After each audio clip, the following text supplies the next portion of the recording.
Well, good morning. This is Barry Odell with the Church of Christ at Mammoth Spring Facebook page. It is Monday morning, January 8th, 2024. Hope everybody's doing all right today. We are starting a new study this morning. This is a viewer-requested study. It's something that a couple of different people have actually asked for over the last couple of weeks as I was asking for requests. And we're going to start today looking at the intertestamental period. So we'll talk about that here in just a minute. Let's see who we've got joining on. Kyle, Gail, Connie, Sheila, Deborah. I think I mixed up a couple names there.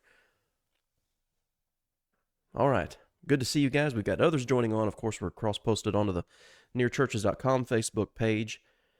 And if you're watching the video, we're going to have some other stuff on the screen here in just a minute. If you're just listening, well, then you're just listening and you can't see what the video is. But like and share this content. Of course, it can be viewed on our YouTube channel if you don't watch it on Facebook Live. You can go to our YouTube channel, Mammoth Spring Church of Christ, and all of this content is uploaded onto YouTube. Good morning, Margie. Good to see you. The intertestamental period. Okay, so I've done a lot of reading and preparation. I've studied this in the past, but I've never taught it. I've never really taught it. I've mentioned it when we went through the Kings and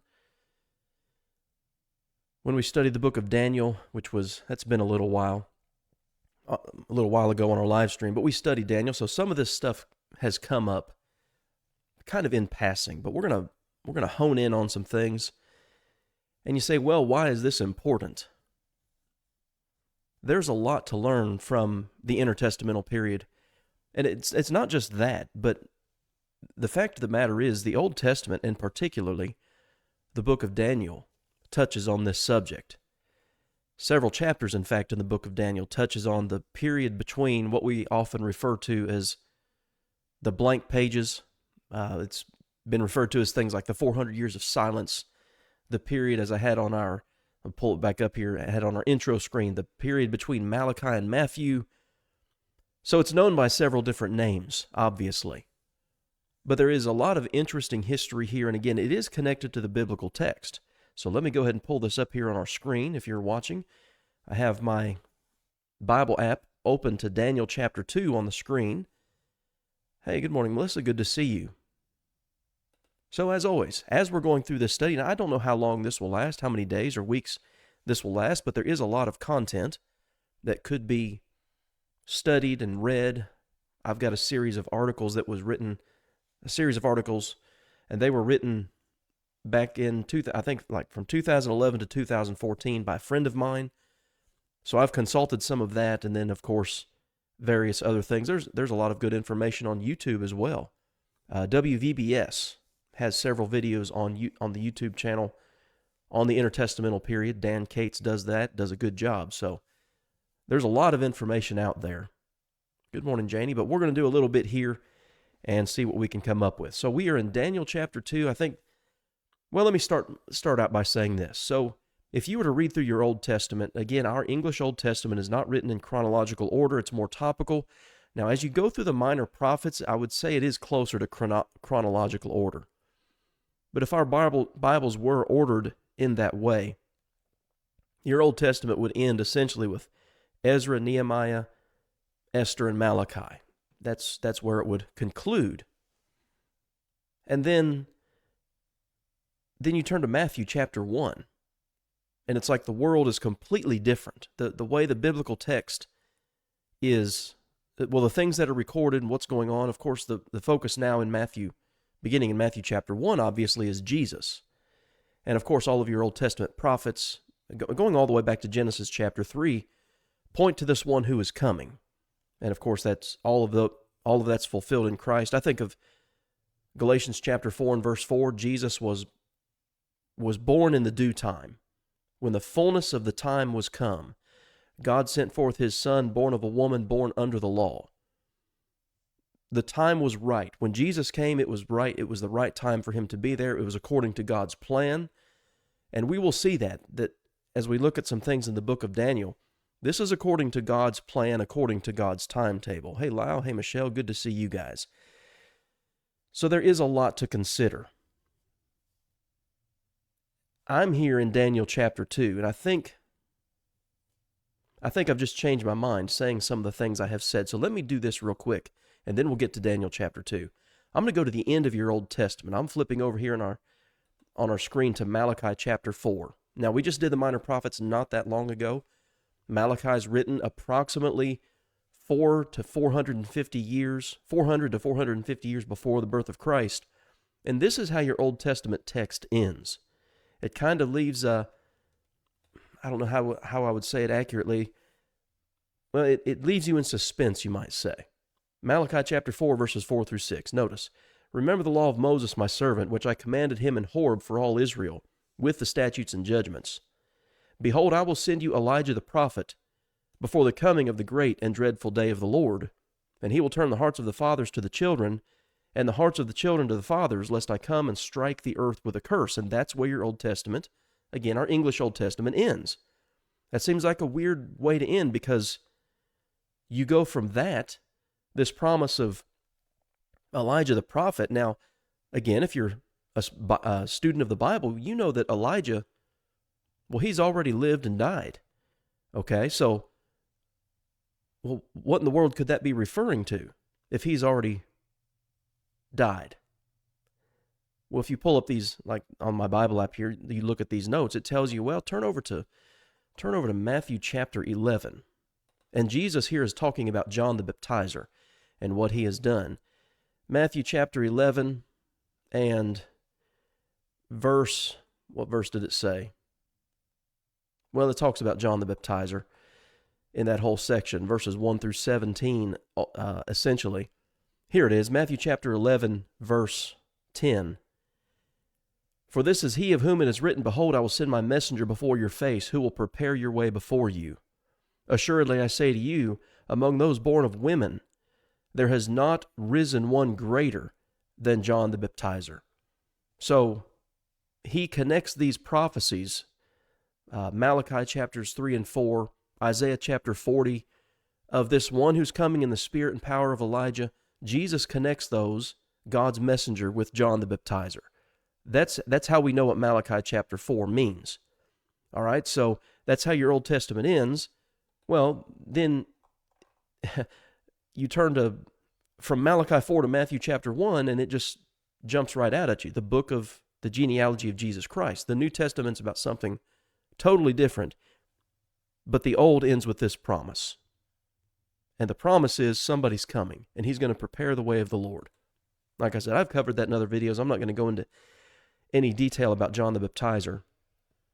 But now I am going back to Daniel chapter 2. In Daniel chapter 2, and this, I guess, is where we'll start talking about the intertestamental period.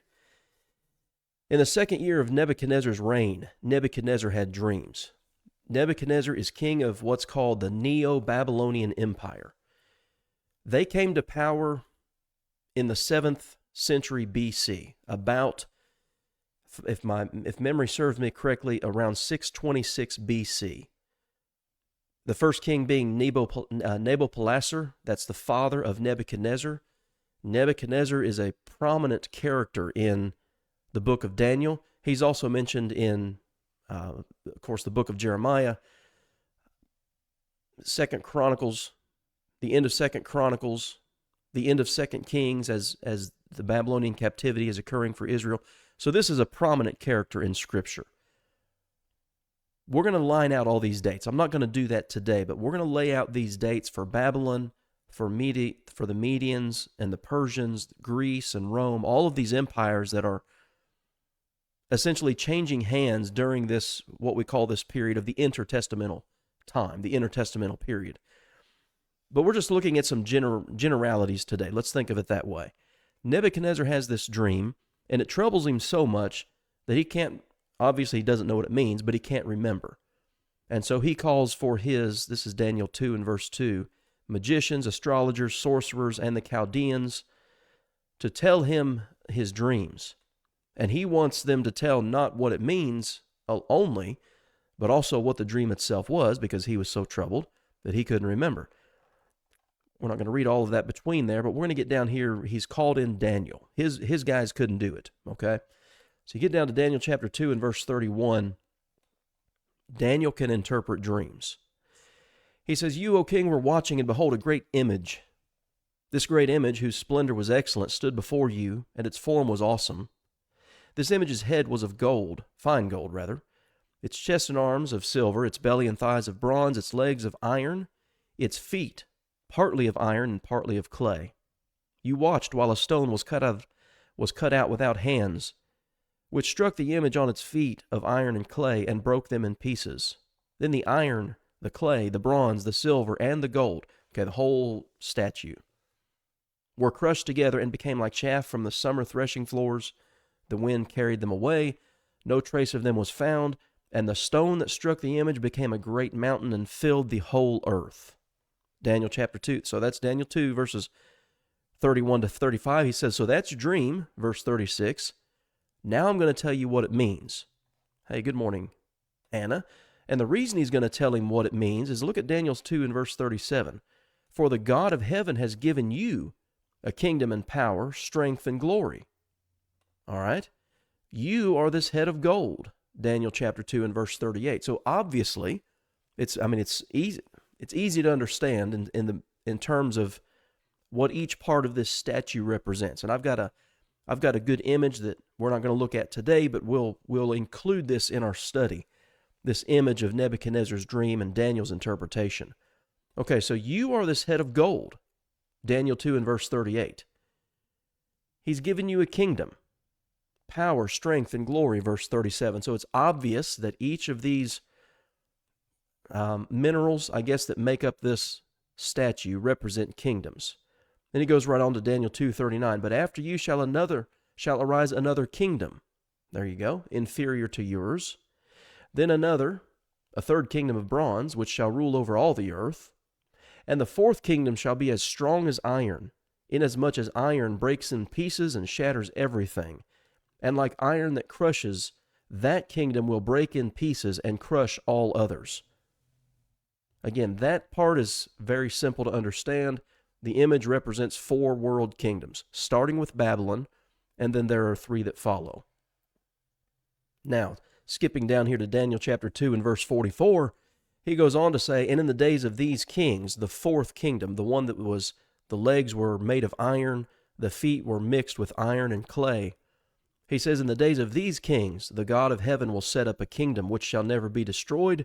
The kingdom shall not be left to other people. It shall break in pieces and consume all these kingdoms, and it shall stand forever. Inasmuch as you saw that the stone was cut out of the mountain without hands, and that it broke in pieces the iron, the bronze, the clay, the silver, and the gold, the great God has made known to the king what will come to pass after this. The dream is certain, and the interpretation is sure." Notice the significance here of that, the last part there, verse 45. The great God has made known to the king. God has communicated, and Hebrews 1 talks about that, how God communicated in various ways and at various times to the prophets, or to the fathers by the prophets. But according to Daniel 2:45 here, God also communicated to people like Nebuchadnezzar. And as you read the prophets, and specifically Jeremiah, Nebuchadnezzar is the servant of God. God used him to accomplish his purposes in regard to the southern tribe of Israel, Judah, the problems that they had, the sin that they had, particularly with idolatry. God made Nebuchadnezzar his servant and used him, and he communicated with him. So we're going to let's store that image away for just a minute, and I'm going to run over now to Daniel chapter 7. So Daniel 2 is Nebuchadnezzar's dream. You turn the page to Daniel chapter 7, and you have now Daniel himself has a dream, and this happens, he says, in the first year of Belshazzar, king of Babylon. Well, Belshazzar reigned from 553 to 539 BC. We're getting right towards the end of the Neo-Babylonian Empire. And in fact, the book of Daniel shows us the transition from Neo-Babylon into the Medes and the Persians. Let me just go ahead and mention that here real quick. I've got it. I won't pull it up on my screen, but this is it. Daniel chapter 5, verses 30 and 31. This is after the king of Babylon saw the handwriting on the wall. Daniel 5:30 says, "That very night Belshazzar, king of the Chaldeans, was slain, and Darius the Mede received the kingdom, being about 62 years old. Well, that is in the same year that Daniel has this vision in Daniel chapter 7. The kingdom, the dominant world empire, essentially shifts. It changes hands. So notice this dream that now Daniel has in Daniel chapter 2. He says, in the first year of Belshazzar, king of Babylon, Daniel had a dream and visions of his head while on his bed. Then he wrote down the dream, telling the main facts. Daniel spoke, saying, I saw in my vision by night, and behold, the four winds of heaven were stirring up the great sea. And four great beasts came up from the sea, each one different from the other. That's Daniel 7:3. Now notice here, so Nebuchadnezzar's dream, there's an image, there's a statue that represents four kingdoms, and it started with Babylon. You, O king, are that head of gold. What was that, verse 38 of Daniel 2? But anyway, now Daniel's vision is of four great beasts, and each is different from the other. Verse 4 says, the first was like a lion, had eagle's wings. I watched till its wings were plucked off, and it was lifted up from the earth and made to stand on 2 feet like a man, and a man's heart was given to it. Now again, there's a lot there.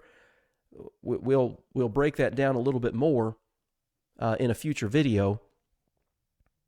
But what could that possibly represent? If you skip down in Daniel chapter 7 to verse 17, notice this. Those great beasts, which are four kings which arise out of the earth. So again, we're told what they symbolize. Now, thinking of the time frame of the book of Daniel covers about 70 to 80 years.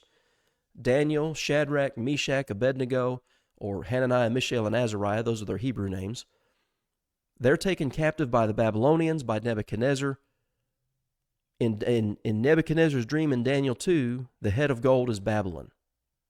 In Daniel chapter 7, this first great beast that is a lion, that has eagle's wings, represents the kingdom of Babylon. And so, let me get back up here to Daniel chapter, or earlier in the chapter here in Daniel 7.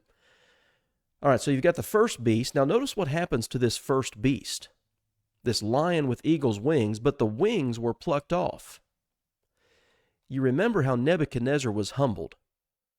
He's walking around his palace. He's talking about his great kingdom and everything that he's done. And then he's humbled by God. It's recorded all for us in Daniel chapter 4. You might read that. We're not going to take time to do that all right now, but Daniel chapter 4 gives us that information. Its wings were plucked off. It was brought down. And it was made to stand on 2 feet like a man. Well, Nebuchadnezzar thought himself a deity. Good morning, Susan. Good to see you. Well, then there's another beast, a second, like a bear. It was raised up on one side and had 3 ribs in its mouth between its teeth. And they said thus to it, arise, devour much flesh. That's an interesting image. Now, you think of a bear. You think of strength. But you notice that this bear, it says it was raised up on one side. If Daniel is seeing a vision that's talking about these world empires, think about what's happening here. All right, so you have Babylon. Daniel chapter 5, we've already read, tells us that Daniel lived in the time during the shift from Neo-Babylonia to Medo-Persia, with Darius the Mede becoming king. So that's what this second beast, this bear, has to mean. And you notice it says it was raised up on one side. Well, it's a mixture of 2 empires, you might say, the Medes and the Persians. And again, we'll talk in more detail about that in future videos. But one of those is more dominant than the other. That's why this bear is raised up on one side. And it has 3 ribs in its mouth between its teeth. Well, there were kingdoms apart from Babylon that the Medes and the Persians were conquering. We'll talk about that too. Verse 6, after this I looked, there was another, like a leopard, which had on its back 4 wings of a bird. The beast also had 4 heads, and dominion was given to it. When you think of a leopard, think of speed. It has 4 wings, and it has 4 heads. This is prophetically referencing the Grecian Empire, specifically under Alexander the Great. And after Alexander the Great died, he was about 32 or 33 years old. He had 4 generals, and his empire, his kingdom, was divided among those 4 generals. And so this beast has 4 heads, and dominion was given to it. We'll talk about that. After this, I saw in the night visions, and behold, a 4th beast, dreadful and terrible, exceedingly strong, and had huge iron teeth. It was devouring, breaking in pieces, and trampling the residue with its feet. It was different from all the beasts that were before it, and it had 10 horns. This is what's called, we talk about this sometimes, and specifically in connection with the book of Revelation, we talk about apocalyptic literature. This is a genre of literature that uses signs and symbols, animals, things like this. The great sea that Daniel mentioned back up in Daniel, earlier in Daniel chapter 7. That's what we're having here, but it's picturing, you might say, events for us, historical events. So if we know the order of these kingdoms and when they existed, who their leaders were in world history, we can look at these biblical prophecies and figure this out too. So this 4th and dreadful and terrible beast, and this is going to help us out too. It was different. It had 10 horns. That's representing 10 kings. Now notice here, Daniel 7 and verse 8. I was considering the horns, and there was another horn, a little one, coming up from among them, before whom 3 of the first horns were plucked out by the roots. And there, in this horn, were eyes like the eyes of a man, and a mouth speaking pompous words. Today's an introduction, so we're not gonna dive fully into Daniel chapter 7 and verse 8. But if it is the case that Babylon is represented by that first beast, the lion with eagle's wings, and then Medo-Persia is represented by the bear, and Greece is represented by the leopard, then what we're reading here in Daniel chapter 7, verses 7 and 8 represents the Roman Empire, and these 10 horns would represent 10 kings from the Roman Empire, and then there's this little horn that comes up at a certain time. So we can figure this out, all right? I've seen a lot of people, when they read passages like this, whether it's Daniel or even some of Ezekiel's language or Zechariah or Revelation, people just give up. It's like, well, I don't know what in the world this is talking about. Why even study it? What benefit is there to study this? There's a lot of benefit.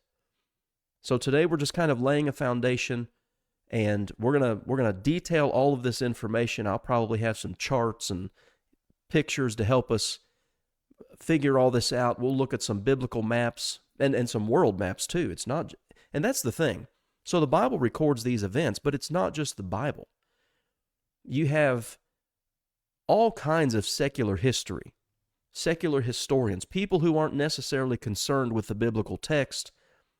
They're not concerning themselves with biblical prophecy or God's will or anything like that. They're just historians.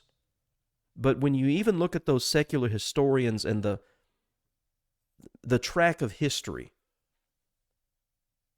it becomes a lot, I guess you'd say that these passages like this become a lot easier to understand.